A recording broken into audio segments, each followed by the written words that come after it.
বিশ্ব রাজনীতির মঞ্চে নতুন করে উজ্জ্বল হলো বাংলাদেশের নাম। ৪০ বছর পর আবারও জাতিসংঘ সাধারণ পরিষদের সভাপতি আসনে বসতে যাচ্ছে বাংলাদেশের একজন প্রতিনিধি। জাতিসংঘ সাধারণ পরিষদের ৮১তম অধিবেশনের সভাপতি নির্বাচিত হয়েছেন বাংলাদেশের পররাষ্ট্রমন্ত্রী ডক্টর খলিলুর রহমান।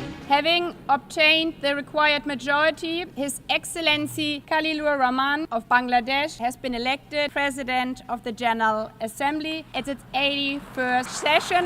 ২রা জুন নিউ ইয়র্কে জাতিসংঘ সদর দপ্তরে অনুষ্ঠিত নির্বাচনে তিনি সাইপ্রাসের প্রার্থী রাষ্ট্রদূত আন্দ্রেয়াস কাকুরিসকে পরাজিত করে বিজয় অর্জন করেন। ১৯০টি ভোটের মাধ্যমে ডক্টর খলিলুর রহমান পান ৯৯ ভোট আর তার প্রতিদ্বন্দ্বী পান ৯১ ভোট।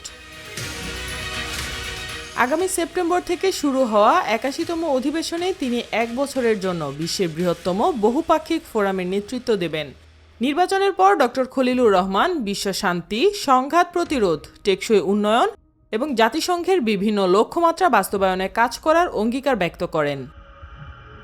বাংলাদেশ সরকারের পক্ষ থেকে এই বিজয়কে আন্তর্জাতিক অঙ্গনে দেশের গ্রহণযোগ্যতা, আস্থা ও ক্রমবর্ধমান কূটনৈতিক প্রভাবের স্বীকৃতি হিসেবে দেখা হচ্ছে।